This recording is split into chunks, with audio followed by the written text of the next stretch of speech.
Shalom Bapak Ibu yang dikasihi Tuhan.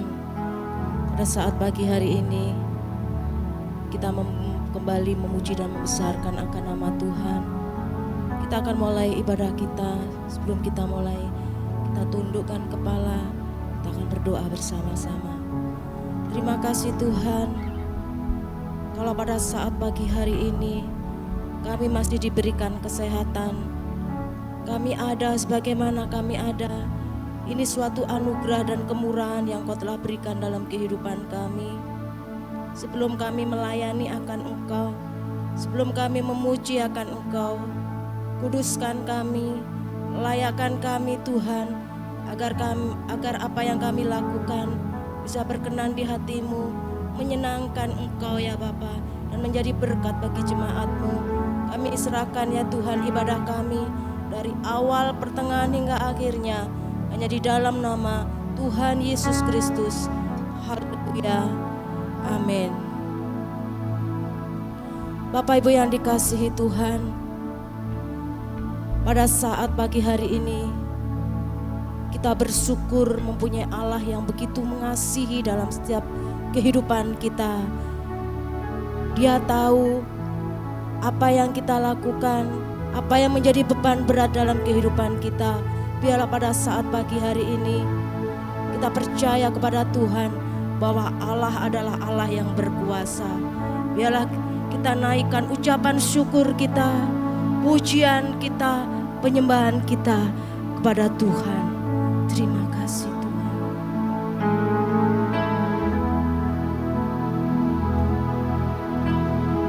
Pujian dan syukurku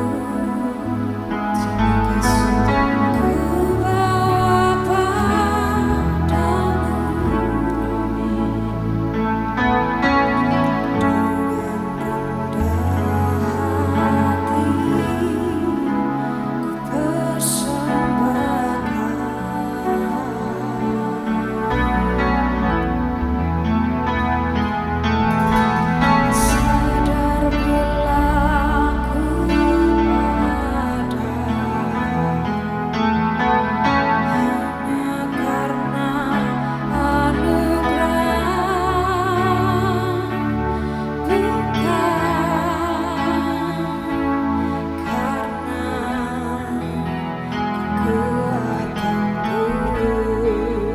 Kita sama-sama pujikan pujian ini dari awal.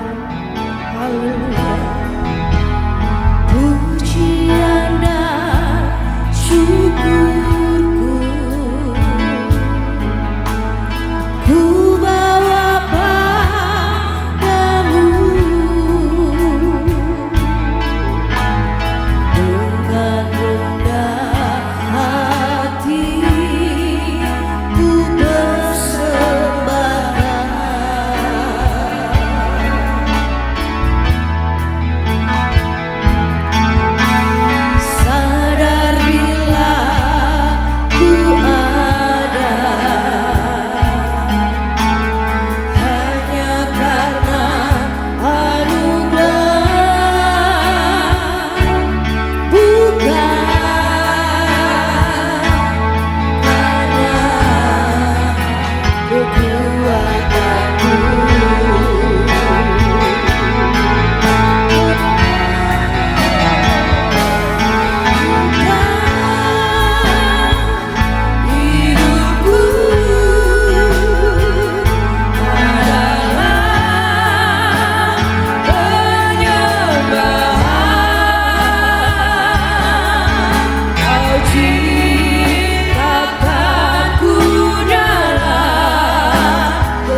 bangkit berdiri kita pujikan pujian ini.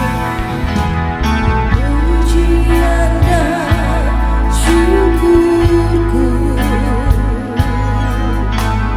ku bawa padamu Dengan rendah hati Tuhan, dengan rendah hati ku berserah.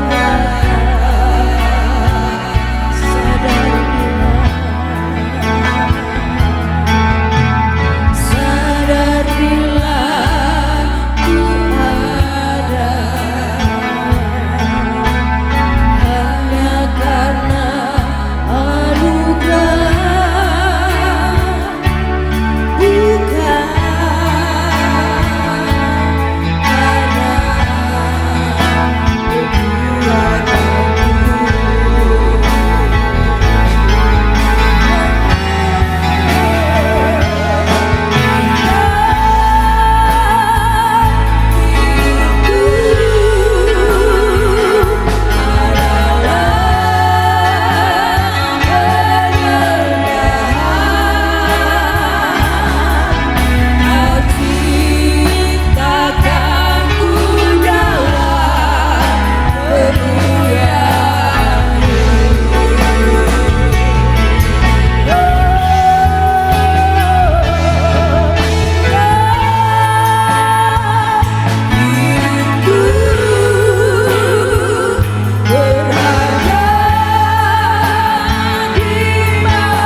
kepadamu ya Tuhan.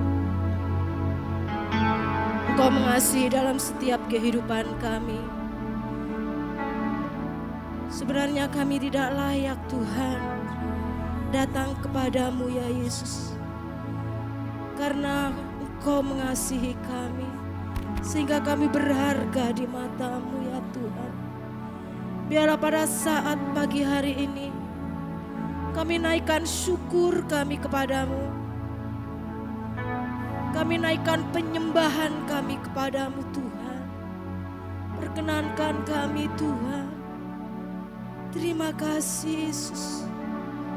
Terimalah sembah kami ya Tuhan. Terima kasih Yesus. Terima kasih Roh Kudus. Ku tahu hidupku adalah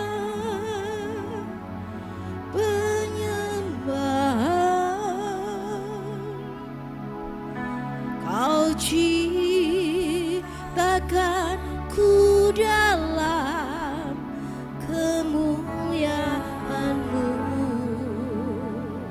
Ku tahu hidupku Tuhan, ku tahu hidupku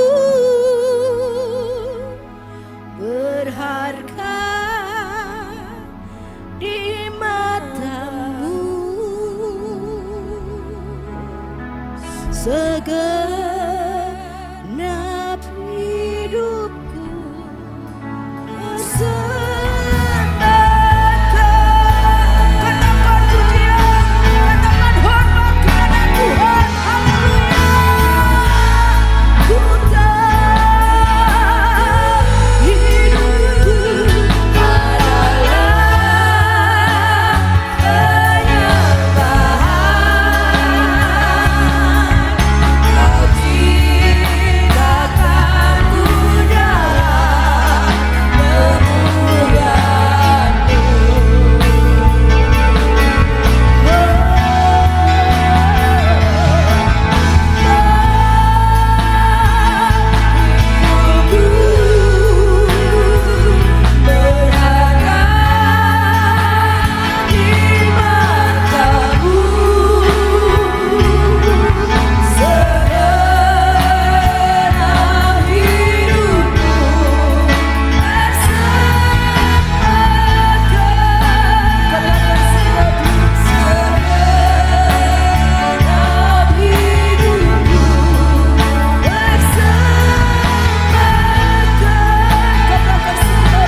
adalah hadirat-Mu turun di tengah-tengah kami.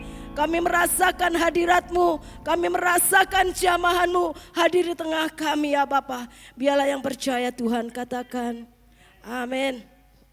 Shalom Bapak Ibu yang dikasihi Tuhan. Pada pagi hari ini ada sukacita. Sekali lagi ada sukacita. Haleluya, berikan sorak-sorak untuk Tuhan.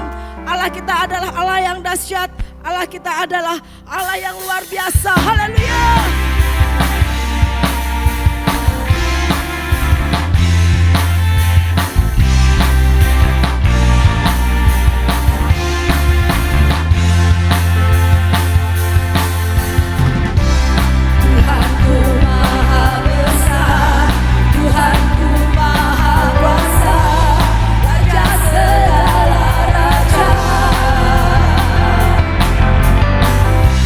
Katakan kedua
luar biasa. Amin.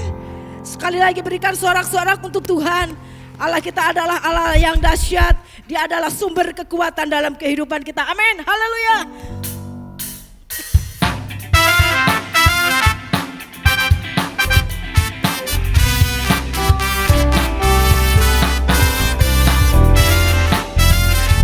Engkaulah sumber kekuatan kami Tuhan. Haleluya.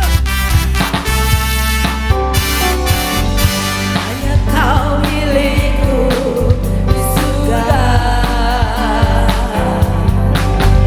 Tiada yang ku ingin di bumi, hanya Kau.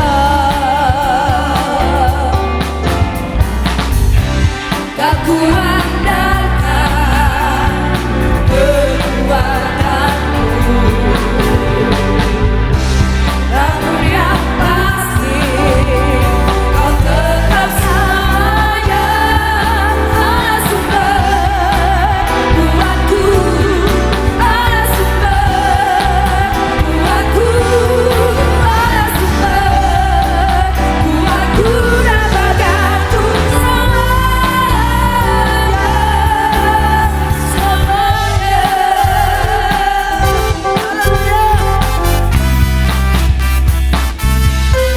Hanya Engkaulah satu-satunya sumber kekuatan bagi kami Tuhan.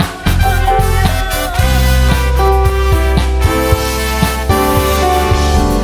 Hanya Kau milikku di surga. Tiada yang ku ingin di bumi, hanya Kau. Aku andalkan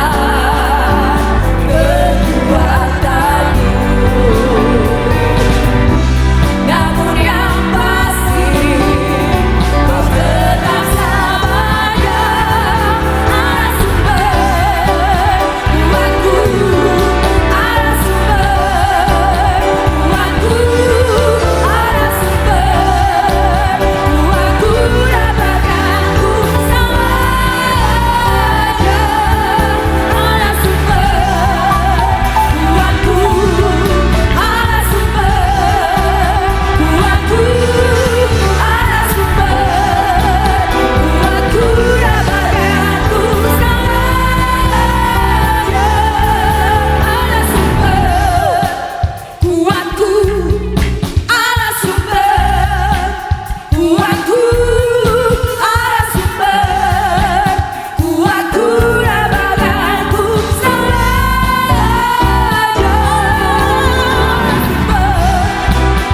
Kuatku, Allah sumber kuatku, Allah sumber kuatku dan bagianku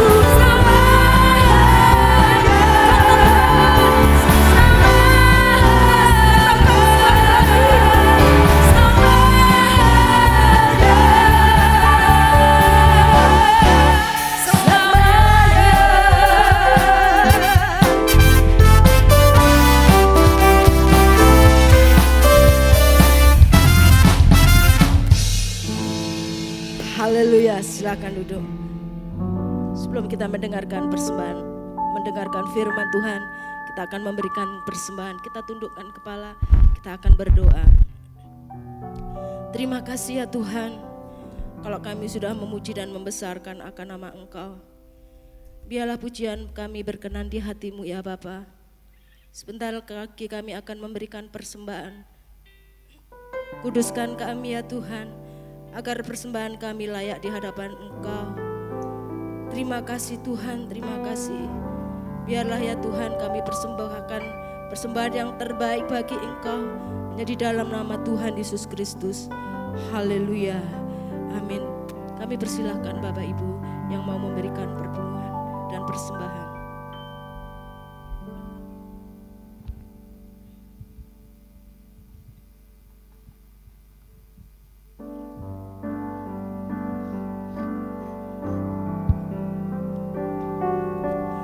Ku tak dapat lupakan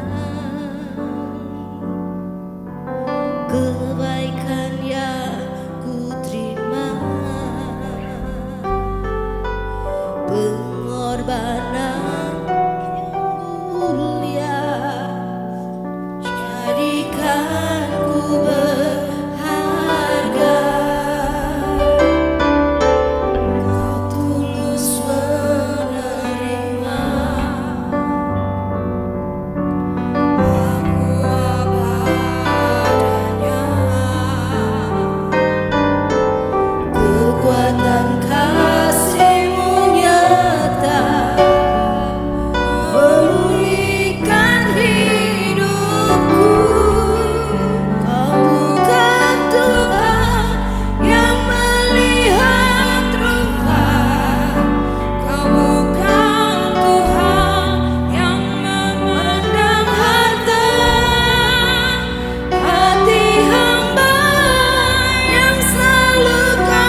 pada saat pagi ini Tuhan, kami mau belajar memberikan yang terbaik untuk Engkau. Kami mau memberikan segenap hidup kami, segenap pikiran kami hanya untuk Engkau Tuhan. Bekerjalah melewati firman-Mu, mengoreksi setiap kehidupan kami, agar kehidupan kami bisa berkenan di hati-Mu Tuhan. Kehidupan kami layak di hadapan Engkau. Biarlah ya Tuhan, firman-Mu senantiasa mengoreksi, firman-Mu senantiasa memperbaharui di dalam setiap kehidupan kami melalui firman yang akan disampaikan oleh hamba-Mu. Untuk itu Engkau urapi hamba-Mu dengan urapan kuasa Roh Kudus-Mu. Biarlah hanya Engkau sendiri yang berbicara melewati hamba-Mu. Terima kasih Tuhan, terima kasih. Ibadah ini dari pertengahan hingga akhirnya kami serahkannya di dalam nama Tuhan Yesus Kristus. Haleluya. Amin. Shalom. Puji Tuhan. Ada sukacita? Sukacita? Coba yang bersukacita berikan tepuk tangan yang paling meriah bagi Allah kita. Puji Tuhan. Saya senang sekali melihat Bapak Ibu terus setia datang beribadah. Ibadah raya pagi hari ini. Sungguh Bapak Ibu, tanpa kita sadari waktu kita setia, kita sedang melakukan kehendak Allah.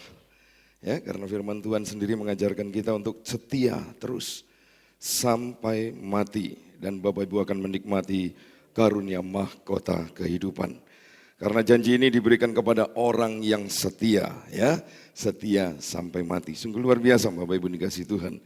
Tapi memang tidak yang mengerti, ya, yang tidak kita mengerti Bapak Ibu dikasih Tuhan, ada beberapa hal mungkin yang melakukan kehendak Allah yang versi lainnya. Karena begitu banyak hal-hal yang sulit untuk kita mengerti, ya Bapak Ibu dikasih Tuhan. Tapi jujur Bapak Ibu, saya yakin dan percaya dari pujian penyembahan Bapak Ibu sudah sampai di hadirat Bapa. Ya, sudah ada di hadirat Tuhan. Maka dari itu, ayo saya menekankan jemaat Tuhan untuk terus tetap setia Bapak Ibu dikasih Tuhan. Setia sungguh-sungguh dengan Tuhan.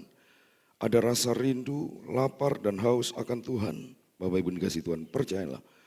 Tidak akan pernah sia-sia orang setia di hadapan Tuhan. Pasti Bapak Ibu dikasih Tuhan. Ya, makanya saya ingin memberitahu sedikit Bapak Ibu, jangan keluar dari anugerah. Sayang sekali. Anugerah itu sebenarnya kalau boleh versi saya, tapi nggak tahu lagi kalau benar ya bersyukur Bapak Ibu. Anugerah itu berbeda dengan kasih karunia. Anugerah itu kita bisa melihat kebesaran, kemuliaan, keagungan Tuhan. Itu anugerah. Tapi kasih karunia itu seolah-olah talenta. Bapak Ibu diberi karunia, karunia mengajar, ya, ada karunia pendoa. Bagi saya sih, menurut saya, anugerah itu kita bisa melihat kebesaran dan keagungan Tuhan. Makanya nggak mudah. Ya Bapak Ibu dikasih Tuhan.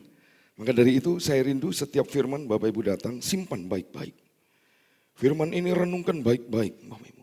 Makanya saya pernah berkata begini Bapak Ibu.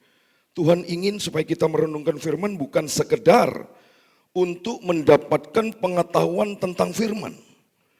Namun untuk mendapatkan pengetahuan tentang apa yang harus kita lakukan dan bagaimana melakukannya.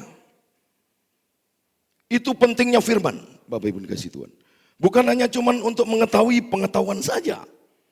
Ya, tapi juga untuk mendapatkan pengetahuan tentang apa yang harus kita lakukan dan bagaimana melakukannya. Ini penting firman Bapak Ibu dikasih Tuhan.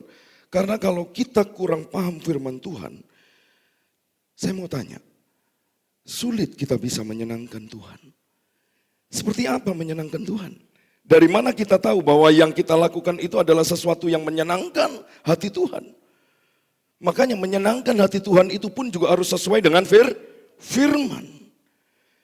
Kita harus tahu Bapak Ibu dikasih Tuhan, bahwa kita melakukan hal yang menyenangkan Tuhan itu juga dari Alkitab. Dari firman Tuhan. Sesuatu yang Tuhan senang atau tidak senang itu ditentukan dan diketahui dari firman Allah. Kalau menurut perasaan manusia yang melakukannya, maka sebenarnya Bapak Ibu, itu bukan menyenangkan Tuhan.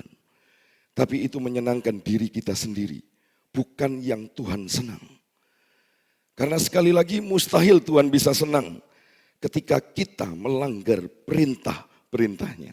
Gak mungkin Bapak Ibu. Menyenangkan Tuhan itu pasti menyakitkan daging kita. Itu pasti. Ya Bapak Ibu dikasih, coba kita lihat surat Yakobus 1 ayat 25. Coba, nah ini Bapak Ibu dikasih Tuhan. Konsep-konsep ini agak sulit memang kita terima. Kalau enggak dalam rohaninya dengan Tuhan. Ya Bapak Ibu dikasih Tuhan, seperti tadi saya katakan, menyenangkan Tuhan itu pasti menyakitkan daging. Itu pasti.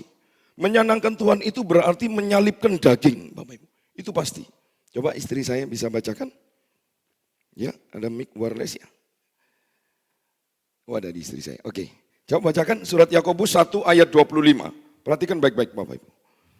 Tetapi barang siapa meneliti hukum yang sempurna, yaitu hukum yang memerdekakan orang, dan ia bertekun di dalamnya, jadi bukan hanya mendengar untuk melupakannya, coba. tetapi sungguh-sungguh melakukannya, ia akan berbahagia oleh perbuatannya. Coba Bapak Ibu.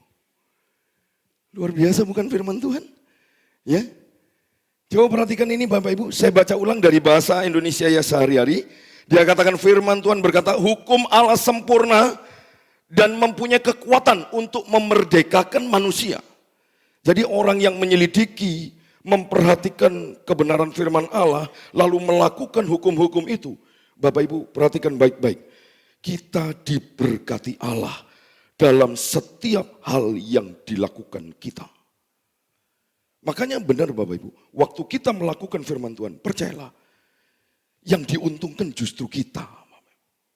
Kita yang diuntungkan. Makanya benar sekali konsep Matius 6:33, cari dulu kerajaan Allah dan kebenarannya, maka semuanya akan ditambahkannya. Jadi waktu kita serius dengan Tuhan, sungguh-sungguh dengan Tuhan, percayalah, berkat-berkat Tuhan itu turun atas kita semua.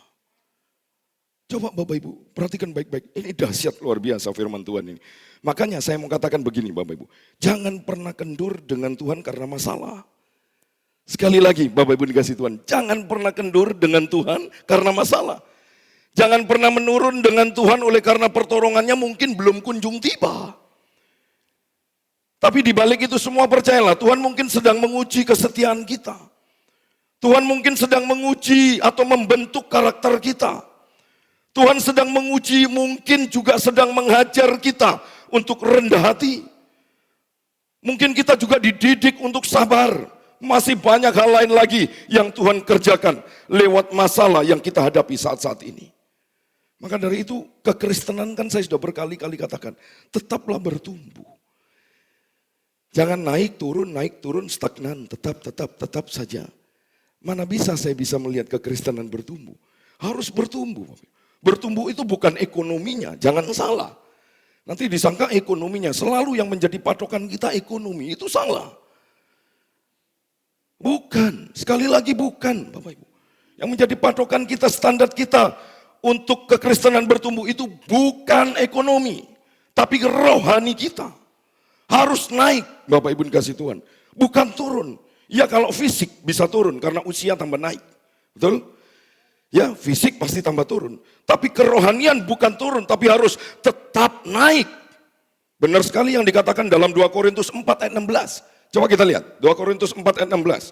Sebab itu kami tidak tawar hati, tetapi meskipun manusia lahiriah kami semakin merosot, namun batinia, manusia batinia kami dibaharui dari hari ke sehari. Coba, lewat apa cara memperbaruinya? Lewat firman Tuhan. Makanya Tuhan berkata, jangan jauhi pertemuan-pertemuan ibadah. Maka dari itu Bapak Ibu dikasih Tuhan, ayo tetaplah kita setia mengiring Tuhan. Jangan semakin jauh.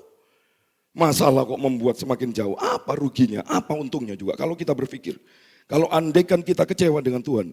Apa untungnya? Juga enggak ada. Apa ruginya? Juga enggak ada memang.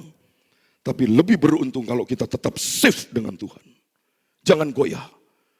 Masalah apapun saja tetap kuat di dalam Tuhan. Masih banyak kemungkinan Tuhan akan beri jalan keluar. Masih banyak kemungkinan Tuhan akan memberikan kemenangan. Maka dari itu Bapak Ibu dikasih Tuhan, sekali lagi jangan undur. Sebagainya kita harus tetap setia. Siapa tahu Tuhan sedang menguji kita.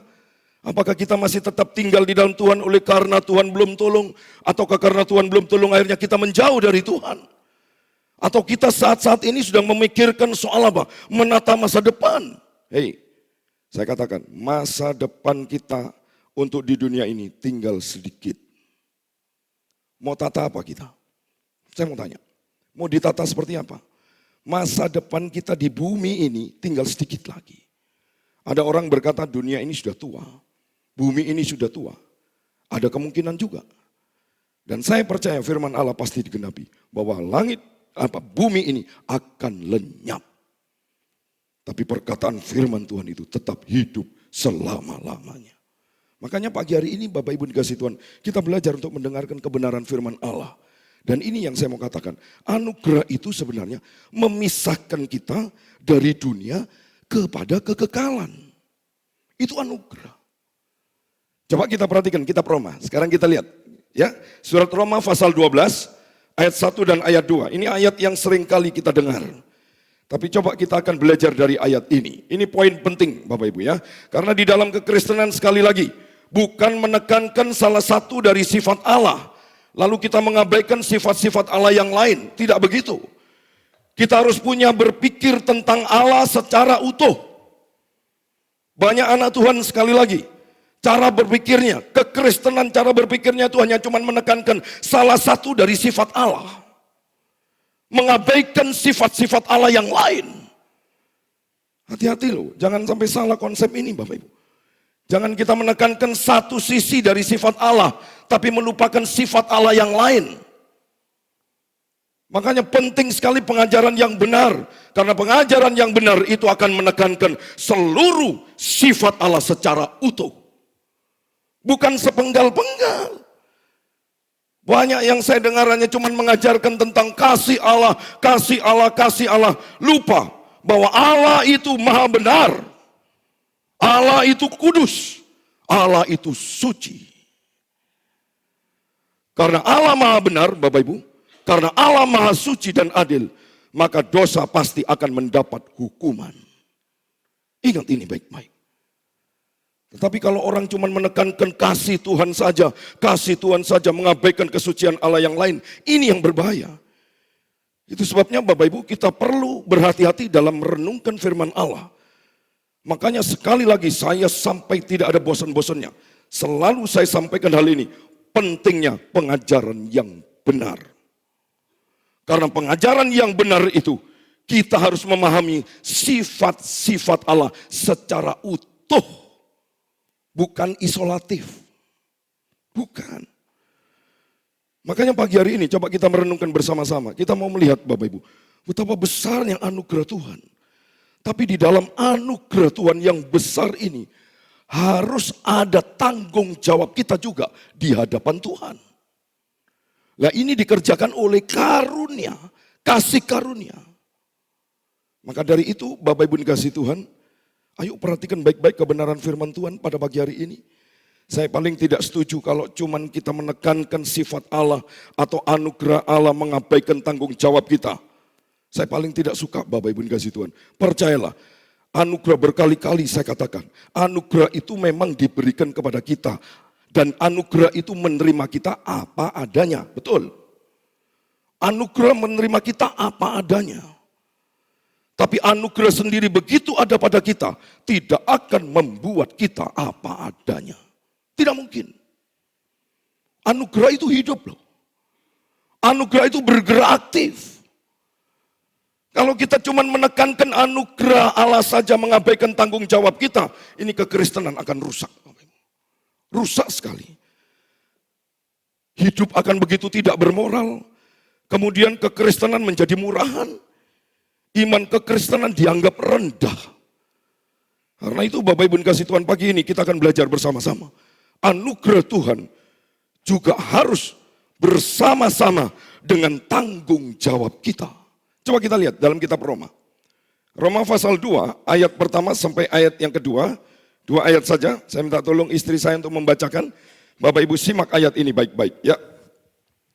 Karena itu saudara-saudara, demi kemurahan Allah, aku menasihatkan kamu supaya kamu mempersembahkan tubuhmu sebagai persembahan yang hidup, yang kudus dan yang berkenan kepada Allah, itu adalah ibadahmu yang sejati. Ya, 2.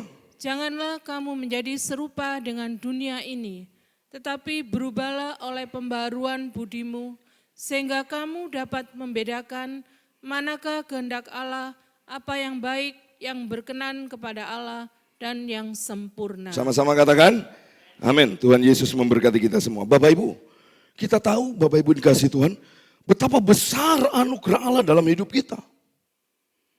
Tapi perhatikan baik-baik, serentak dengan itu kita juga perlu tahu bahwa betapa pentingnya tanggung jawab kita.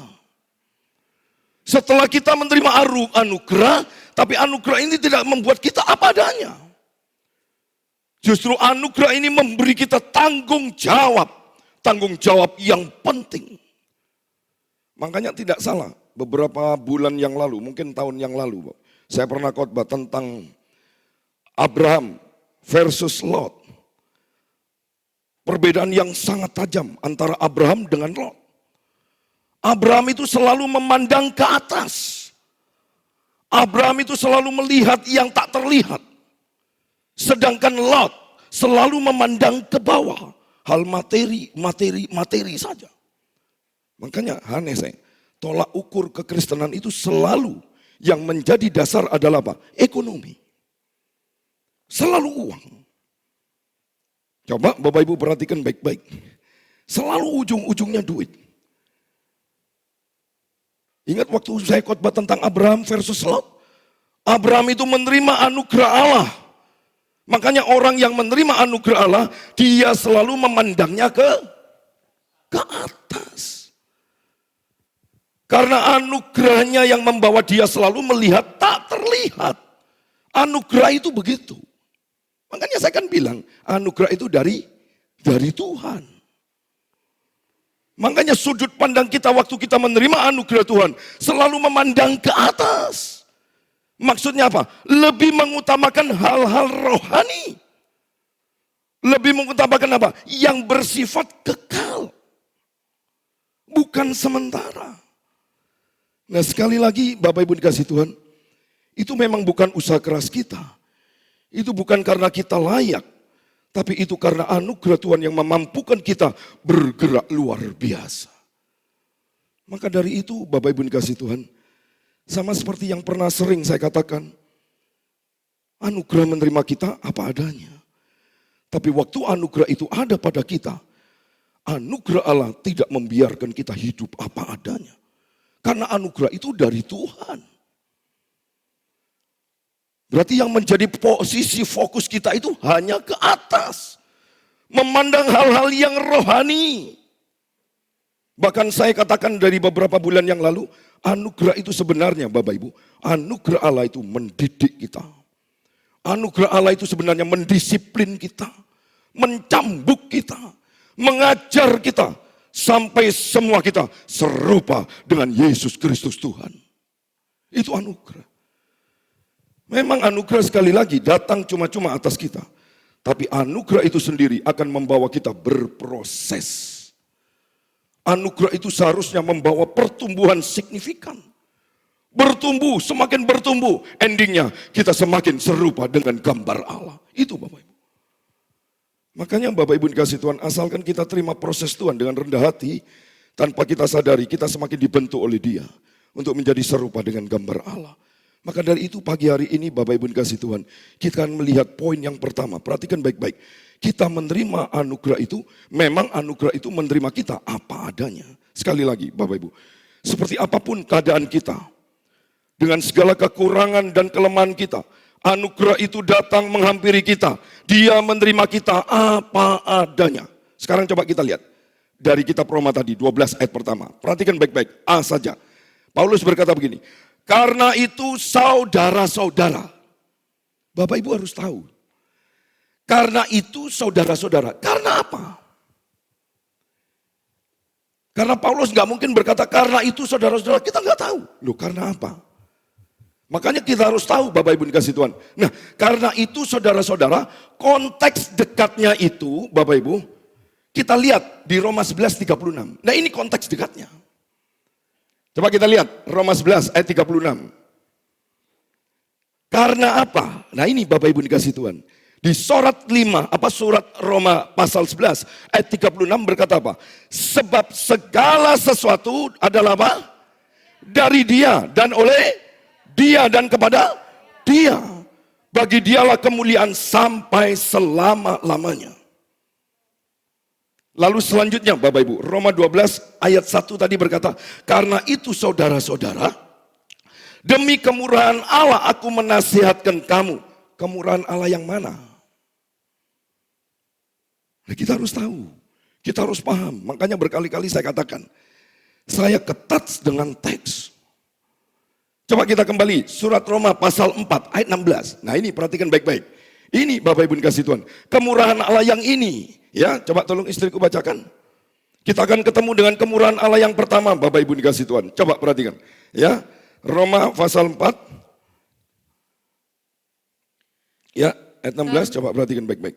Karena itulah kebenaran berdasarkan iman, supaya merupakan kasih karunia, sehingga janji itu berlaku bagi semua keturunan Abraham, bukan hanya bagi mereka yang hidup dari hukum Taurat, tetapi juga bagi mereka yang hidup dari iman Abraham. Sebab Abraham adalah bapa kita semua. Bapak Ibu dikasih Tuhan, perhatikan baik-baik. Di sini berkata ada kemurahan Allah yang pertama. Kalau Bapak Ibu nanti di rumah, PR ini. Ya, Bapak Ibu baca baik-baik. Roma pasal 4 sampai pasal yang ke-16. Bapak Ibu nanti akan ketemu tentang apa? Yang pertama itu tentang apa? Allah yang membayar sangat mahal. Untuk apa? Sesuatu yang bernilai rendah. Makanya kita menerima kasih karunia. Ini firman Tuhan berkata begitu. Wah kalau Bapak Ibu pahami ini dalam sekali. Makanya di rumah Bapak Ibu baca kitab Roma nanti. Mulai dari pasal 4 sampai pasal yang 16. Kita ketemu dengan kesimpulan poin pertama ini Bapak Ibu. Bagaimana Allah yang bermurah itu membayar sangat mahal untuk sesuatu yang bernilai rendah. Ini poin penting Bapak Ibu dikasih Tuhan. Supaya jujur saya katakan, kita sebagai anak-anak Tuhan, jangan menjadi orang yang sombong. Engkau harus menjadi orang yang rendah hati. Jangan congkak. Perhatikan baik-baik Bapak Ibu dikasih Tuhan, karena apa? Biar bagaimanapun Tuhan ini sudah membayar kita sangat mahal. Untuk sebuah nilai yang apa? Yang begitu rendah. Siapa begitu rendah ini? Halo? Kita. Coba Bapak Ibu. Saya pernah katakan beberapa bulan yang lalu, saya memberi contoh begini Bapak Ibu. Saya beri contoh ya Bapak Ibu. Karena saya juga pernah jalan-jalan dulu beberapa bulan yang lalu. Bapak Ibu mungkin tahun-tahun yang lalu, lupa saya. Saya pernah jalan-jalan ke GM Bapak Ibu. Saya coba masuk di salah satu toko. Ada toko di GM itu Bapak Ibu. Ya, Galaxy Mall di Surabaya itu. Itu terkenal ada toko arloji. Jam-jam yang mahal sekali Bapak Ibu dikasih Tuhan. Saya coba iseng-iseng karena saya nunggu istri saya. Istri saya juga shopping, bukan shopping beli-beli baju, enggak cuman lihat-lihat. Enggak ada salahnya sih ke Surabaya sekalian mampir-mampir ya Bapak Ibu. Nah saya nunggu, saya lihat-lihat di tempat yang lain. Bapak Ibu perhatikan baik-baik. Saya masuk, saya tanya, Pak jam yang paling mahal itu berapa? Dan namanya tanya kan enggak salah Bapak Ibu. Ya kan namanya juga tanya. Lantas dia jawab, ada Pak. Mereknya Patek Philippe Henry Graves. Waduh luar biasa Bapak Ibu dikasih Tuhan. Lalu saya coba tanya Bapak Ibu. Bapak Ibu tahu ini jam-jam mahal. Jadi jam karena mahal Bapak Ibu. Dia nggak perlu muter-muter jam. Jadi andaikan tidak dipakai karena ini jam otomatis. Nggak dipakai jamnya mati. Tapi begitu dipakai dia kejar sendiri Bapak Ibu. Jadi misal kata kalau jam ini saya pakai misal ya seminggu 1 kali. Ya, berarti saya akan melewati hari Senin, Selasa, Rabu, Kamis, Jumat, Sabtu. Betul? Ya. Tapi waktu begitu saya pakai lagi jam itu akan kejar sendiri. Tanggalnya dia kejar sendiri. Wah hebat. Lain dengan jam saya. Ya saya taruh mati. Begitu saya pakai Senin saya rubah. Ya kan tanggalnya saya rubah. Ya jamnya saya rubah. Itu nggak perlu. Begitu kita pakai dia bisa rubah lagi. Wah ini luar biasa. Ini mahal. Bapak Ibu tahu harganya berapa? Harganya 24 juta dolar. Berarti kalau kita kruskan dengan rupiah, taruh saja rupiah 10.000 aja Bapak. Sudah 240 miliar. Itu jam tangan. Gila Bapak Ibu dikasih Tuhan. Nah coba Bapak Ibu bayangkan, itu jam tangan yang asli, Patek Philippe yang asli, Henry Graves. Itu seharga berapa? 240 miliar. Nah sekarang Bapak Ibu dikasih Tuhan, ini sekarang imajinasikan enggak apa-apa ya, tapi jelas enggak masuk akal. Jangan Bapak Ibu pikirkan ya, enggak usah dipikir karena enggak masuk akal. Ini andaikan saya punya uang, saya beli ini jam Bapak Ibu. Waktu saya beli jam ini seharga 240 miliar. Saya percaya ini jam yang layak. Karena apa? Asli. Nah coba Bapak Ibu pikirkan yang kedua. Saya beri pikiran yang kedua. Saya punya uang, makanya saya bilang jangan dipikir. Ini enggak ada. Ya, di luar logika. Bapak Ibu dikasih Tuhan. Saya cuma ngomong saja. Andaikan imajinasi saya punya uang sebesar 240 miliar. Ada jam Patek Philippe yang palsu. Kemudian toko yang menjual Patek Philippe yang palsu ini juga memasang harga yang sama. 240 miliar. Padahal saya tahu ini jam tangan Patek Philippe yang palsu. Tapi dijual dengan harga sama dengan yang asli. Lalu saya beli, saya mau tanya, Bapak Ibu ngomong apa? Ayo jujur, nggak usah takut. Ngomong apa? Paling banter ngomong gini, goblok. Betul nggak Bapak Ibu? Iya kan? Bener nggak? Ayolah jujur, nggak apa-apa Bapak Ibu. Makanya saya sendiri, Bapak Ibu dikasih Tuhan, berani bilang goblok Bapak Ibu. Sedangkan Tuhan yang lakukan adalah itu. Coba Bapak Ibu pikir baik-baik. Kalau Bapak Ibu berpikir saya goblok, berani nggak Bapak Ibu berpikir kepada Allah? Berani nggak Bapak Ibu bilang, Allah maaf, saya stop. Gak berani karena saya. Ya, mungkin kalau saya Bapak Ibu bilang begitu. Berani Bapak Ibu sama Allah berani berkata begitu. Saya mau katakan pagi hari ini, itu yang dilakukan Tuhan. Itu yang dilakukan Allah. Makanya saya kan tadi katakan Bapak Ibu baca seluruh kitab Roma. Dari pasal 4 sampai 16, Bapak Ibu akan melihat kemurahan Allah yang begitu besar.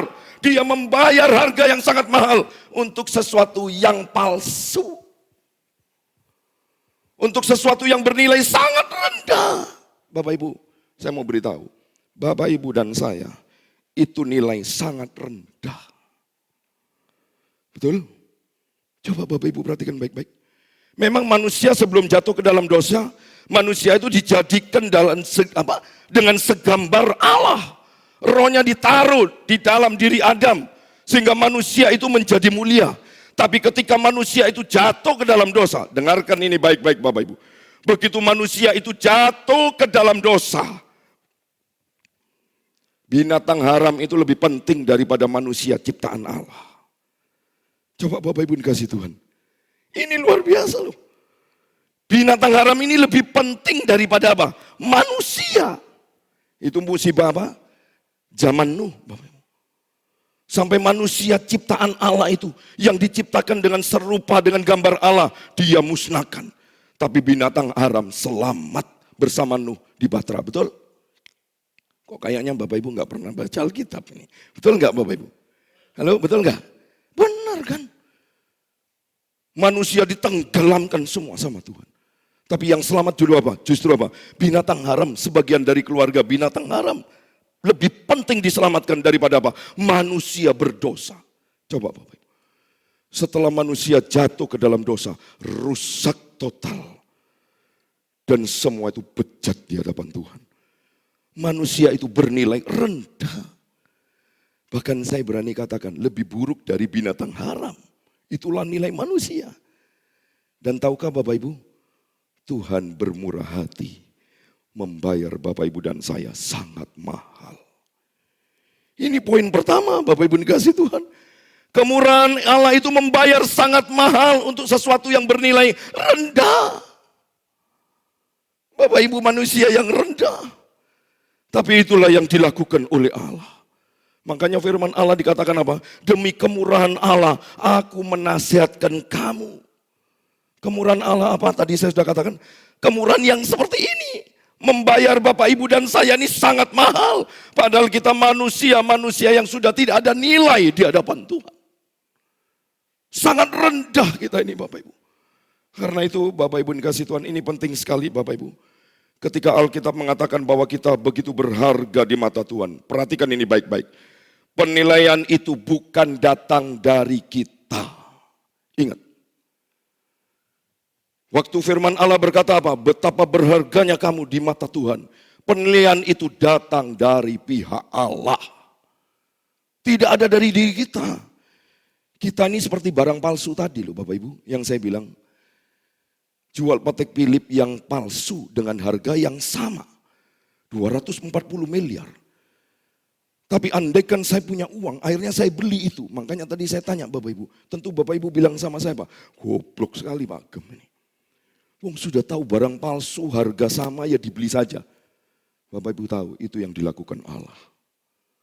Untuk Bapak Ibu dan saya. Betapa besar kemurahan hati Allah kepada kita. Dia menebus kita. Tapi setelah ditebus malah kita seringkali bikin susah dia. Betul? Ayo coba Bapak Ibu dikasih Tuhan. Seringkali membuat hati Tuhan menyesal. Seringkali kita mendukakan hati Tuhan. Membuat Tuhan marah Bapak Ibu dikasih Tuhan. Sampai-sampai saya pernah berpikir begini. Iya ya. Tuhan tahu. Sebenarnya kita ini jujur Bapak Ibu. Barang rongsokan. Waktu kita belum diselamatkan, mungkin kita bisa bermain-main di wilayahnya Allah. Tapi waktu sekali lagi Bapak Ibu, waktu kita jatuh ke dalam dosa, kita seringkali umat ciptaan Allah itu bermain-main dengan dosa. Coba Bapak Ibu kadang salah, saya berpikir, ini kita ini sebenarnya manusia yang maaf Bapak Ibu, terlalu bejat termasuk saya. Tapi kenapa ya begitu besar kemurahan Allah. Dia harus mau membayar dengan harga yang mahal, dibayar lunas. Kemurahan Allah berjalan di depan. Itulah anugerah yang tak terselami. Harusnya waktu kita menerima anugerah Tuhan, kita harus bisa melihat kebesaran, kemurahan hati Tuhan. Harus bisa. Bapak Ibu dikasih Tuhan. Karena itu, waktu kita berharga di hadapan Tuhan, perhatikan ini baik-baik Bapak Ibu dikasih Tuhan. Bukan karena pada diri kita yang begitu berharga, sama sekali bukan. Supaya jangan sampai Bapak Ibu sombong. Hamba-hamba Tuhan termasuk saya belajar rendah hati. Sebenarnya kita ini di mata Tuhan sangat rendah. Kita bernilai di mata Tuhan sangat rendah. Tapi dengan nilai yang rendah ini Tuhan tambahkan nilai melalui apa? Kematian Kristus. Tuhan sedang menambahkan nilai kepada diri kita. Sehingga kita menjadi berharga di hadapan Tuhan. Jadi keberhargaan kita karena Kristus. Bukan karena diri kita. Di dalam diri kita sekali lagi bernilai sangat rendah Bapak Ibu. Maka dari itu Bapak Ibu dikasih Tuhan. Dengar ini kebenaran firman Tuhan. Jadilah anak-anak Tuhan yang rendah hati. Amin. Jadilah anak-anak Tuhan yang rendah hati. Sampai kapanpun ingat ini baik-baik Bapak Ibu. Dialah yang bermurah hati. Bukan karena kita punya sesuatu yang berharga dan dibanggakan di hadapan Tuhan. Tidak sama sekali. Tetap dialah alasannya, bukan karena kita. Sampai kapanpun kita tidak akan pernah menjadi alasan. Sekali lagi, bukan alasan kita sama sekali. Sehingga Allah memilih kita, cuman dialah satu-satunya alasan. Kenapa dia memilih kita? Maka dari itu kita harus mengerti hal ini loh Bapak Ibu dikasih Tuhan. Supaya kita jangan sombong. Sekali lagi berkali-kali saya katakan. Tanpa Tuhan kita tidak sanggup berbuat apa-apa. Jujur aja. Jadi waktu Paulus berkata di dalam firman-Nya demi kemurahan Allah. Ini yang dimaksud.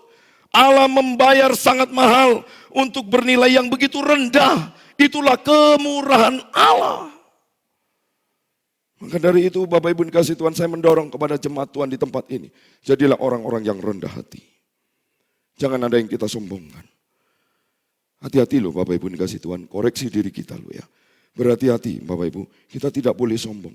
Apapun kepandaian kita, kemahirian kita, talenta-talenta yang hebat, ketajaman-ketajaman kita, apapun saja. Kita tidak boleh menjadi pribadi yang sombong. Karena semua hanya kemurahan Allah saja. Tidak ada yang lain. Maka dari itu kita perlu renungkan hal ini. Kita lihat hal yang kedua sekarang Bapak Ibu dikasih Tuhan ya. Kemurahan Allah dari teks kitab Roma, kita bisa menyimpulkan kebenaran begini Bapak Ibu. Allah melakukan sebenarnya yang tidak masuk akal. Tidak masuk akal. Sekali lagi, Allah melakukan semuanya ini tidak masuk akal. Karena sebenarnya kita ini manusia yang sudah jatuh ke dalam dosa dan tidak ada sedikit pun kebenaran. Bahkan dari satu ayat berkata dalam kitab Roma juga, tidak salah Bapak Ibu dikasih Tuhan ya. Ada ayat yang berkata apa? Kita tidak akan pernah bisa mencari Allah. Kita tidak akan pernah mau mencari Allah sekali lagi. Coba kita lihat, saya teringat, kitab Roma, coba kita lihat. Roma pasal 3, ayat yang ke-10, coba. Coba, ini perhatikan Bapak Ibu. Sampai 12 ya, nanti kita baca. Coba, kita baca sama-sama. Yuk, 1, 2, 3. Seperti ada tertulis, tidak ada yang benar, seorang pun tidak. 11. Tidak ada seorang pun yang berakal budi, tidak ada seorang pun yang mencari Allah. 12. Semua orang telah menyeleweng, mereka semua tidak berguna, tidak ada yang berbuat baik, seorang pun tidak. Coba Bapak. Gak ada yang mencari Allah, gak ada. Wah, ini luar biasa sekali. Makanya yang kedua Bapak Ibu, kemurahan Allah ini sebenarnya yang Allah lakukan tidak masuk akal. Melakukan yang tidak masuk akal bagi para sahabat, pembencinya. Bukan sekedar transrasional, melampaui akal, bukan. Tapi sungguh-sungguh tidak masuk akal yang Kristus lakukan. Apa itu?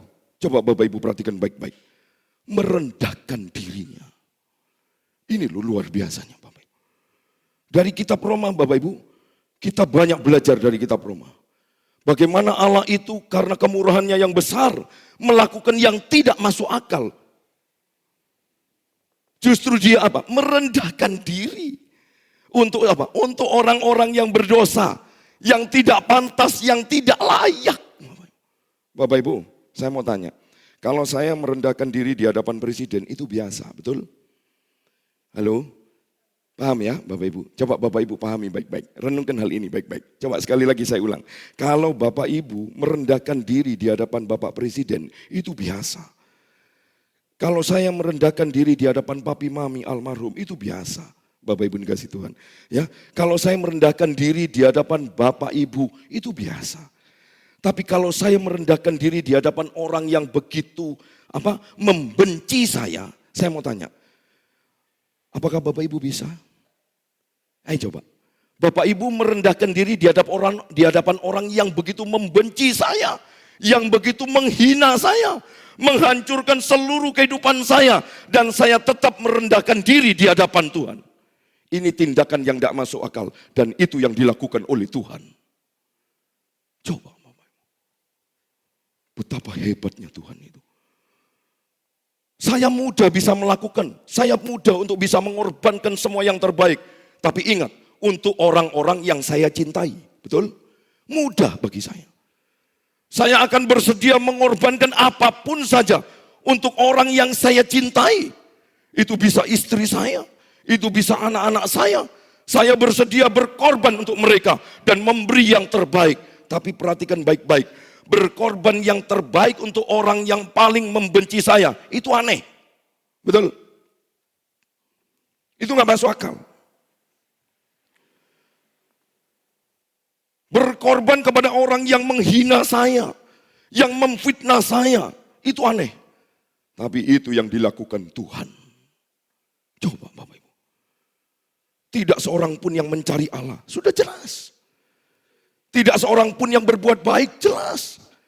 Tapi tetap dia memberi semua yang terbaik untuk orang-orang yang tidak pernah mencari Allah. Bukankah itu kemurahan Allah yang tidak masuk akal Bapak Ibu? Halo?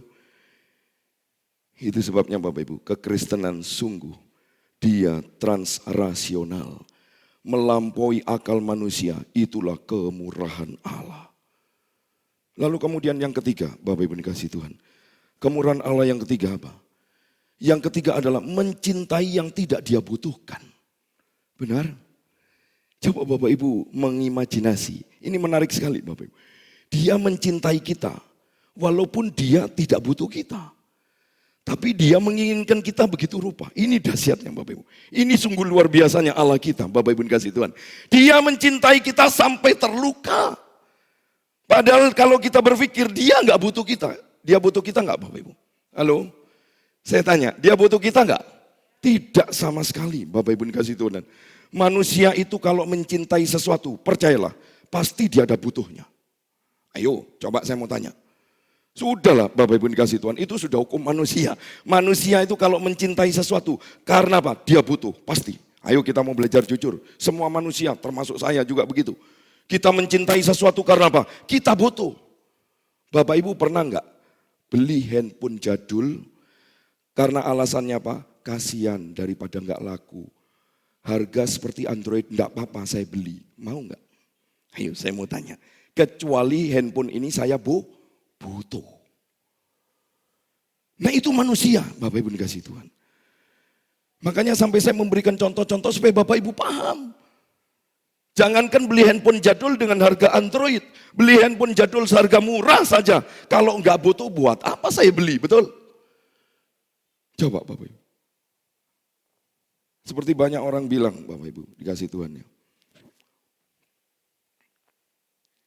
Ada orang bilang begini, Pak Sef, kenapa enggak mau ikan? Karena sayang dengan ikan ya. Oh salah. Karena musuh kata dia bilang. Karena musuh ya Pak Sef enggak mau makan ikan. Eman loh ini enak loh. Dia bilang gitu. Terbalik kalau saya enggak Bapak Ibu. Saya enggak mau ikan karena apa? Saya kasihan sama ikan. Makanya dia enggak mau makan. Tapi kalau ayam karena musuh saya makan.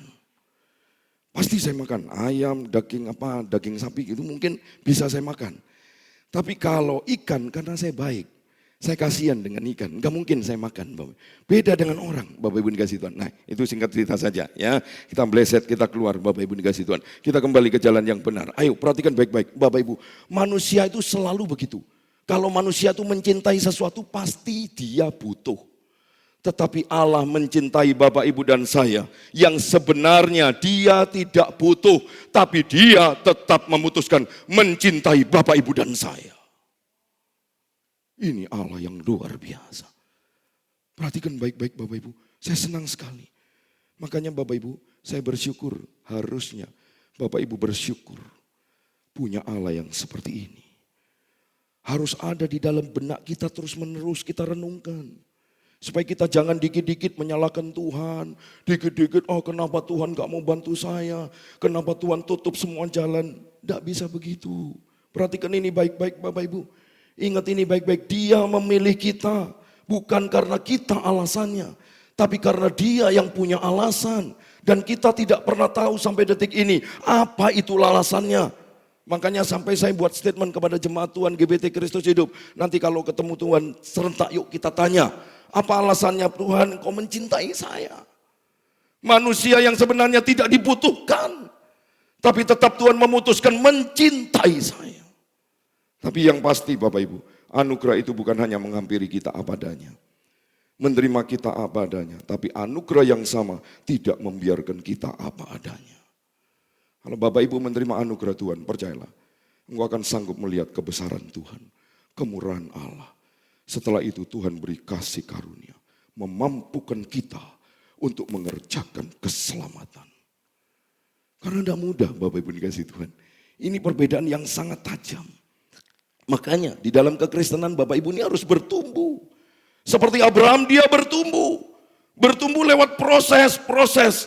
Sampai menjadi orang yang begitu hebat di hadapan Tuhan. Harusnya kita sama. Makanya tadi firman Tuhan dikatakan apa? Sama kita. Imannya sama seperti iman Abraham. Anugerah Tuhan yang diberikan kepada kita tidak akan membiarkan kita apa adanya. Coba kita perhatikan sekarang. Roma 12 tetap ayat 1b. Coba kita perhatikan Bapak Ibu. Supaya kamu mempersembahkan tubuhmu sebagai persembahan yang hidup, yang kudus, dan yang berkenan kepada Allah. Itulah ibadahmu yang sejati. Yang kedua, janganlah kamu menjadi serupa dengan dunia ini, tetapi berubahlah oleh pembaruan budimu. Sehingga kamu dapat membedakan manakah kehendak Allah, apa yang baik, yang berkenan kepada Allah, dan yang sempurna. Di bagian kedua ini Bapak Ibu kita melihat bahwa anugerah yang datang atas kita apa adanya tidak akan membiarkan kita apa adanya.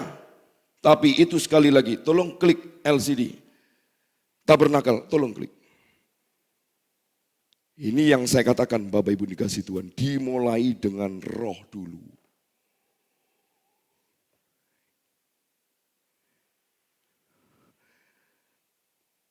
Manusia itu terdiri dari roh, jiwa, dan tubuh. Rohaninya harus dibentuk dulu. Ingat baik-baik Bapak Ibu dikasih Tuhan, Anugerah itu menuntut kita loh. Bapak Ibu coba perhatikan dalam perjanjian baru. Minggu depan baru saya masuk. Perjanjian baru dikatakan apa? Tidak boleh serupa dengan dunia ini. Itu anugerah.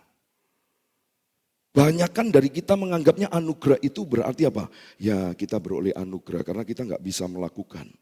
Contoh apa? Tidak berbuat dosa. Saya nggak bisa. Tapi oleh anugerah saya bisa. Loh, saya bisa, coba buktikan. Ada orang bilang aneh lagi. Saya tidak bisa tidak melakukan dosa. Tapi oleh kasih karunia saya diselamatkan. Loh, berarti pertanyaan saya nggak apa-apa dong berbuat dosa. Hati-hati loh dengan konsep yang salah. Ini kekristenan ngeri loh Bapak Ibu. Coba perhatikan baik-baik Bapak Ibu dikasih Tuhan. Anugerah begitu diberikan kepada kita sebenarnya ada kasih karunia. Yang memberi dorongan begitu kuat untuk apa? Meminta kita pertanggungjawaban kepada kita. Supaya kita bertanggung jawab penuh dengan diri kita. Karena memang itu bagian yang kedua. Ada tanggung jawab kita. Ada respon yang wajar terhadap kemurahan Allah yang luar biasa ini. Makanya Bapak Ibu dikasih Tuhan. Tanggung jawab kita yang pertama. Jelas Alkitab mengatakan apa? Mempersembahkan totalitas hidup. Itu tanggung jawab yang pertama. Coba klik Roma tadi 12 ayat 1. Coba perhatikan. Karena itu saudara-saudara, demi kemurahan Allah aku menasihatkan kamu supaya kamu mempersembahkan tubuhmu. Coba. Tubuh yang menjadi prioritas utama. Ayat ini tidak mengatakan mempersembahkan jiwamu, mempersembahkan rohmu. Tidak. Tubuhmu. Karena kalau kita sudah membangun kerohanian kita sehat, percayalah, tubuh kita dipersembahkan dan menjadi sempurna di hadapan Tuhan. Coba Bapak Ibu dikasih Tuhan. Ini luar biasa Bapak Ibu. Kenapa Paulus pakai tubuh?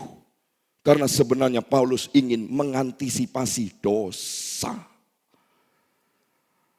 Dosa yang sulit dikendalikan itu adalah tubuh. Paling sulit. Makanya Paulus dengan tegas langsung dikatakan mempersembahkan tubuhmu. Tujuannya Paulus itu apa? Untuk mengantisipasi dosa. Paulus tidak mengatakan persembahkan oleh kemurahan Allah. Aku menasihatkan kamu supaya kamu mempersembahkan jiwamu. Supaya kamu mempersembahkan rohmu. Bukan. Supaya kamu mempersembahkan apa? Tubuhmu. Karena ingat sekali lagi Bapak Ibu, catat ini baik-baik. Manusia itu terdiri dari dua unsur. Tubuh yang bersifat temporar, ya, yang bersifat badania, yang nanti akan kembali ke tanah, ini bersifat sementara. Yang satu lagi apa? Roh. Roh ini yang kembali kepada Bapa.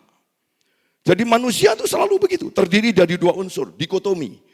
Ya, Bapak Ibu dikasih Tuhan. Jadi yang sementara ini Bapak Ibu, yang bisa sakit, yang bisa terluka, yang bisa berdarah, yang bisa mati dan kembali ke tanah, ini bersifat sementara. Makanya Paulus katakan apa? Persembahkan tubuhmu ini kepada Allah. Jadi Paulus ini sebenarnya ingin menekankan persembahkan kita kepada Allah, bukan hanya roh kita yang bersifat kekal. Karena kematian Kristus, ingat ini baik-baik, bukan hanya menebus manusia rohani kita saja. Kematian Kristus menebus manusia jasmani kita juga. Coba perhatikan baik-baik Bapak Ibu. Dia menebus kita jauh ke dalam. Sekali lagi Bapak Ibu. Bahkan yang bersifat temporal, yang bersifat sementara pun dia tebus oleh kuasa darah Kristus. Baik yang bersifat kekal maupun yang bersifat sementara. Yang bersifat kekal roh kita. Yang bersifat sementara itu semua melekat yang ada pada kita. Itu harus dipersembahkan kepada Tuhan. Karena itu Bapak Ibu, Paulus berkata, persembahkan tubuhmu. Oh, ini luar biasa Bapak Ibu dikasih Tuhan. Karena Kristus saat ini memprioritaskan tubuh. Karena tubuh ini seringkali berbuat mudah untuk jatuh ke dalam dosa. Dan Kristus melakukan hal yang adil. Apa yang hal yang adil? Kristus juga mempersembahkan tubuhnya. Totalitas tubuhnya juga dipersembahkan. Makanya dia tuntut kita juga mempersembahkan tubuhmu. sebagai persembahan yang hidup. Itulah ibadahmu yang sejati. Bapak Ibu, engkau beribadah sebenarnya. Bawa tubuhmu itu supaya dijamah oleh Tuhan. Supaya engkau keluar dari tempat ini berubah. Kalau tidak berubah, rohanimu enggak ada. Maaf Bapak Ibu. Sama sekali enggak ada. Coba, makanya seringkali saya menggunakan istilah apa? Tomat. Tobat enggak salah ya. Ke gereja tobat mulai kumat. Kan iya Bapak Ibu, enggak ada perubahan sama sekali. Heran saya. Makanya Bapak Ibu dikasih Tuhan, Bapak Ibu kalau Bapak Ibu sudah sering melihat berkat-berkat Tuhan, Tuhan nyatakan. Saya mau tanya, harusnya membawa Bapak Ibu setia apa enggak? Setia. Harus seperti itu Bapak Ibu dikasih Tuhan. Tapi kenapa anak-anak Tuhan tidak seperti itu? Makanya Paulus ini Bapak Ibu memberitahu, janganlah kamu menjadi serupa dengan dunia ini. Kelihatan, kalau ada perubahan itu pasti kelihatan. Dandanannya, pakaiannya, Bapak Ibu dikasih Tuhan ya. Pasti ada beda, sedikit beda Bapak Ibu. Percayalah Bapak Ibu, kalau kita sudah berada di dalam hidup Kristus di dalam kita, percayalah, pasti banyak perubahan Bapak Ibu. Apalagi di dalam keluarga, makanya saya pernah katakan Bapak Ibu, lupa saya dalam beberapa tahun yang lalu, suami istri itu adalah prapresentasi Allah yang tidak kelihatan. Itu sangat menjadi teladan. Baik dari anak saya bisa melihat bagaimana saya dengan istri. Bisa melihat Bapak Ibu dikasih Tuhan. Makanya Paulus menegaskan apa? Supaya kamu jangan menjadi serupa dengan dunia ini. Saya bersyukur sungguh Bapak Ibu. Jemaat saya di sini sudah saya ajarkan. Kalau mencari Tuhan bukan karena saya butuh. Ini ingat baik-baik. Sekali lagi. Bapak Ibu mencari Tuhan karena kita bukan butuh. Tapi kita mencari Tuhan karena kita sungguh-sungguh mencintai Tuhan. Sungguh-sungguh mengasihi Tuhan. Sungguh-sungguh takut Tuhan. Makanya saya mau katakan begini Bapak Ibu. Perjalanan yang paling sulit, perjalanan yang paling rumit Bapak Ibu adalah perjalanan ke gereja. Perjalanan beribadah, sulit sekali Bapak Ibu. Memang benar kok, memang susah sekali Bapak. Lebih baik kita ke mall biarpun di Jakarta kita datang. Lebih baik ke mall biarpun di Malang kita datang. Tapi kalau perjalanan dekat kelihatannya, tapi sulit kita melangkah, yaitu ke gereja. Sulit Bapak Ibu. Makanya ada orang istilah orang itu Kristen apa ya? Apa gitu loh Bapak Ibu dikasih Tuhan. Nah pas ya. Kalau Natal tok datang, Paskah tok datang. Nah Bapak Ibu dikasih Tuhan ya. Ada kekristenan yang model begini. Natal coba Bapak Ibu bayangkan. Kalau Natal waduh kayaknya kurang ini kursi segini. Makanya kemarin saya berpikir dengan istri. Masih berpikir. Ya, belum tentu tidak. Nanti kita lihat hasilnya bagaimana keadaan COVID ini. Ya, kalau masih COVID ini semakin besar, semakin kayaknya sudah semakin parah, Bapak Ibu. Maaf, mungkin Natal juga kami adakan cuma sekali, 25 saja. 26-nya tidak, Bapak Ibu. Karena memang 26-nya kita meludak. Ya, karena apa? Di gereja-gereja lain kan sudah enggak ada. Jadi banyak yang datang di tempat sini. Nah, saya untuk ini mungkin nanti kita lihat dulu keadaan. Kalau keadaan semakin baik, ya kita berdoalah, kita rindu supaya keadaan kita semakin baik. Dan juga kita juga diuntungkan Bapak Ibu. Coba perhatikan baik-baik, kalau sudah Natal, waduh padat. Sampai pusing panitia Bapak Ibu. Enggak cukup kursi harus dinaikkan. Nah ini tipikal apa Bapak Ibu dikasih Tuhan? Tipikal orang-orang Yunani. Dia cuman butuh Tuhan kalau ada perlunya. Makanya orang yang seperti ini saya katakan orang Kristen napas. Ke gereja cuman pas Natal, pas Paskah. Bapak Ibu dikasih Tuhan. Ini berbahaya. Maka dari itu Bapak Ibu, oleh karena kemurahan Allah, gaya hidup kita pun harus berbeda. Amin. Berbeda dengan dunia, berbeda. Lalu kita lihat Bapak Ibu yang ketiga. Ayo, kemurahan Allah yang ketiga. Apa itu Bapak Ibu? Kemurahan Allah yang ketiga, anugerah Allah. Lewat kasih karunia Allah memampukan apa? Mengubah pola pikir. Makanya Paulus berkata apa? Berubahlah oleh pembaruan apa? Budimu. Tanggung jawab kita ini adalah apa? Mengubah pola pikir. Penting berubah. Makanya dia menggunakan kata metamorfosis, Bapak Ibu. Dari kata ini pengertiannya itu begini. Dari ulat berubah menjadi kupu-kupu. Jadi dari yang buruk menjadi yang baik. Jadi terjadi transformasi, ya. berubah bentuk.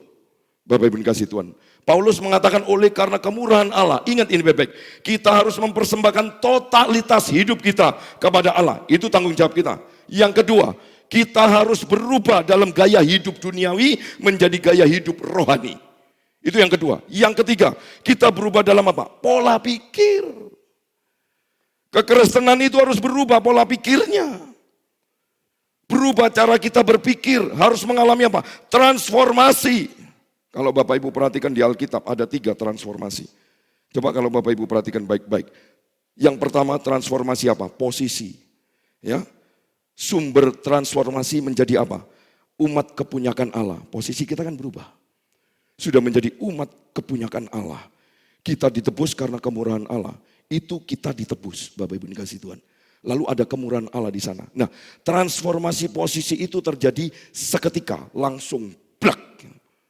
Seperti kita menerima anugerah keselamatan, langsung. Makanya firman Tuhan dikatakan apa? Tidak ada sedikit pun andil dari kekuatan manusia. Enggak ada. Jadi sekali lagi, transformasi itu terjadi seketika, Bapak Ibu.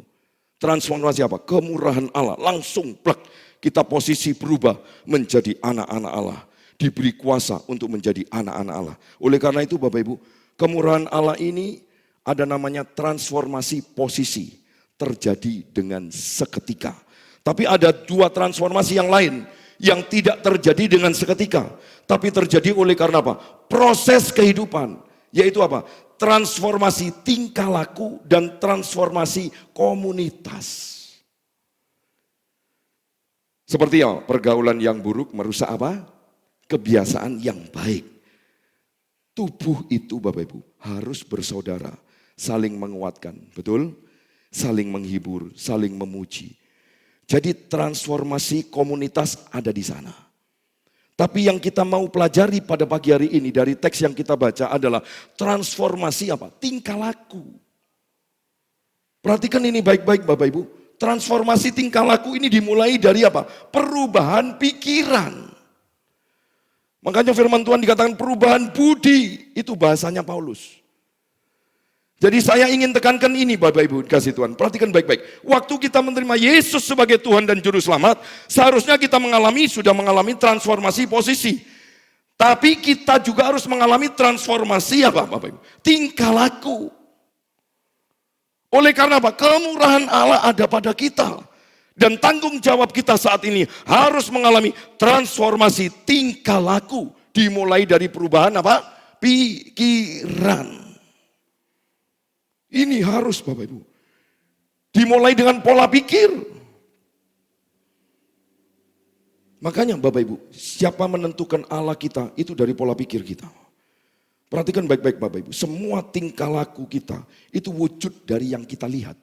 Betul? Coba Bapak Ibu kasih Tuhan. Wujud yang kelihatan. Dari apa yang kita pikirkan wujud dari kelihatan. Semua tindakan yang kita buat ini, ekspresi yang keluar dari apa yang ada di otak kita, yang kita pikirkan itu sebabnya butuh apa? Transformasi berubah pola pikir. Anak-anak Tuhan itu beda Bapak Ibu. Waktu Alkitab berkata berubahlah oleh pembaruan budimu. Maksudnya apa? Harus mengalami transformasi cara berpikir beda. Harus berpikir standarnya sudah Kristus. Lewat apa? Baca firman Tuhan. Ini penting. Pembenaran sekali perubahan pola pikir ini dilakukan dari apa? Kebenaran firman Allah.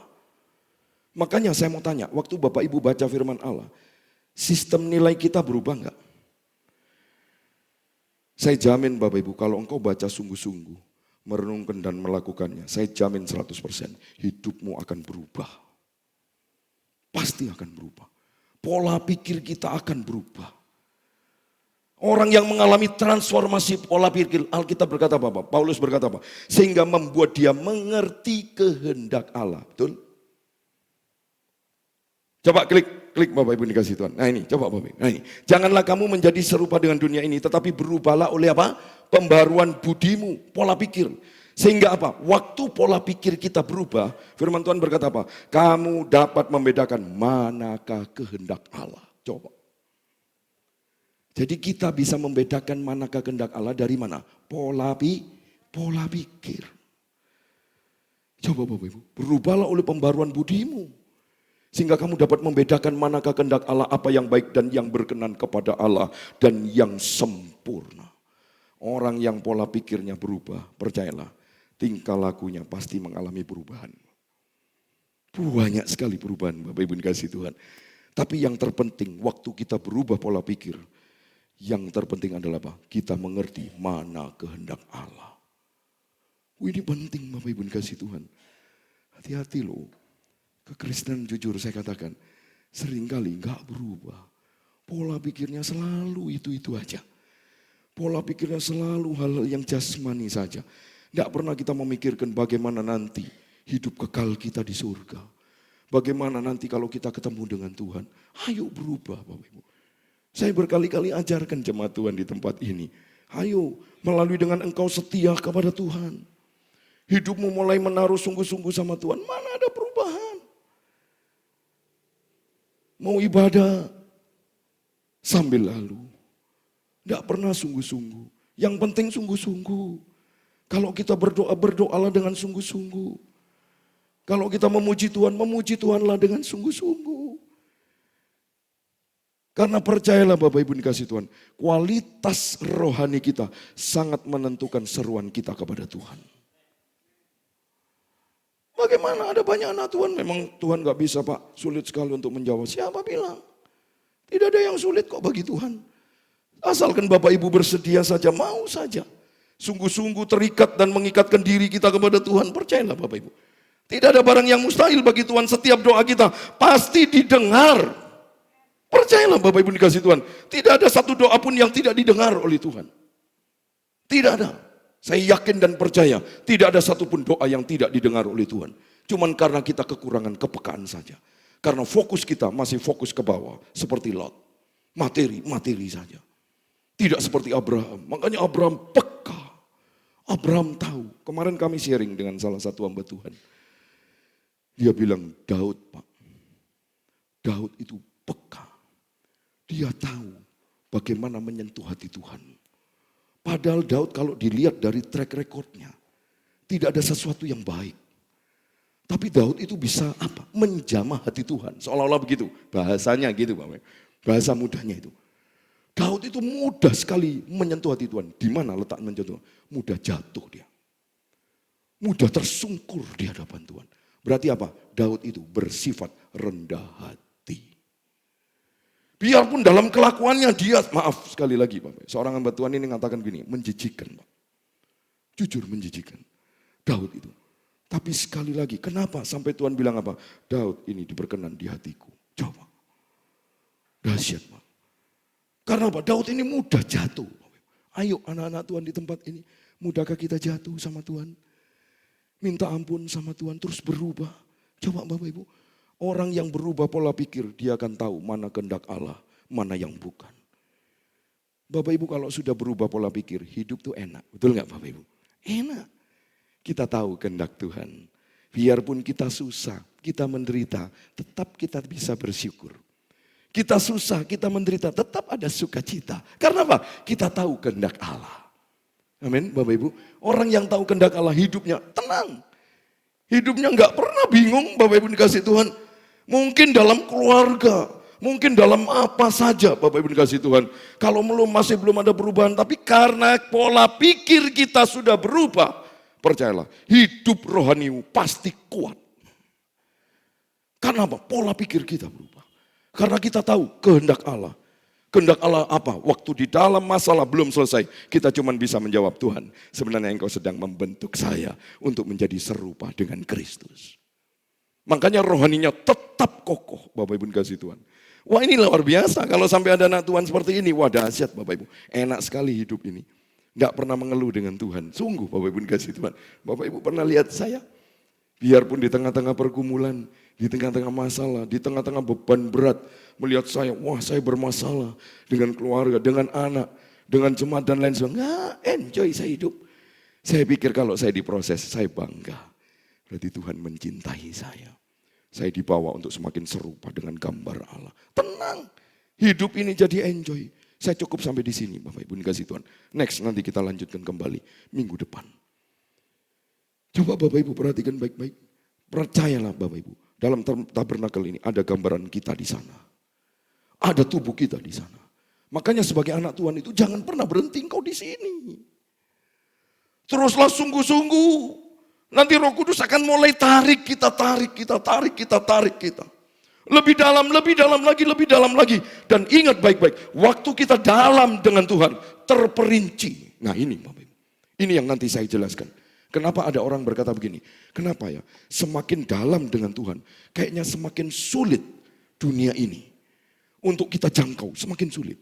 Nah ini nanti yang saya akan jelaskan. Soalnya semakin dalam, semakin terperinci. Makanya kita harus tepat pada sasaran. Tepat standar Allah yang kita pakai. Kalau kita tidak tepat pada standar Allah yang kita pakai, kita sedikit banyak sudah keluar. Makanya ada, Bapak Ibu tentu banyak dengar ya. Ya, kita semakin dalam dengan Tuhan, ngeri. Apa? Semakin sulit sekali Tuhan menjawab doa kita. Semakin sulit. Karena apa? Mulai terperinci. Makanya Daud pernah berkata, Bapak Ibu, dalam kitab Mazmur dia katakan, aku senang ditindas Tuhan. Karena dengan ditindas Tuhan, aku semakin tahu ada ketetapan Allah. Ingat, rohanimu semakin dalam, engkau semakin tahu ketetapan Allah. Sehingga kita dituntut untuk apa? Semakin sulit. Dan kesulitan ini ternyata ketetapan Allah. Makanya Bapak Ibu nanti jangan bilang begini, wah kalau gitu enggak enak juga ya semakin dalam dengan Tuhan. Oh enggak bisa. Harus dalam dengan Tuhan. Tidak bisa tidak. Karena apa? Saya ingat minggu lalu saya sudah katakan, Bapak Ibu kalau cuma Kristen halaman, sekali lagi, ini memang sudah di wilayahnya Allah. Sudah di wilayahnya Allah ini. Tapi tetap saya katakan tidak akan bisa bertahan. Rapuh di sini nih. Karena nanti dunia ini akan lenyap. Bukan lenyap langsung blek mati selesai semua. Oh bukan. Bukan.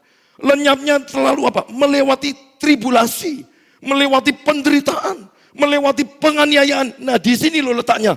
Kelemahan kita nanti rapuh kerohanian kita. Karena apa? Kita gak kuat bertahan. Orang yang kuat bertahan di posisinya sini. Ini sudah kuat bertahan. Karena Roh Kudus yang menahan kita.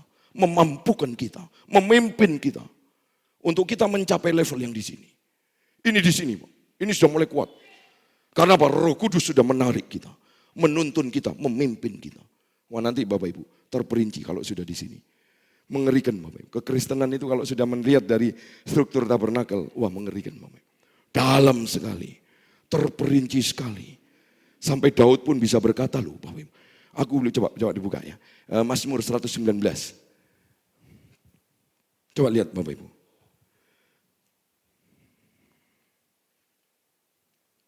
Coba Mazmur 119.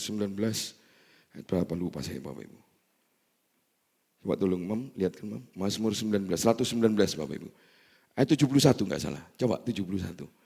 Baru ingat saya. Ayat 71. Coba Bapak Ibu perhatikan baik-baik. Ya.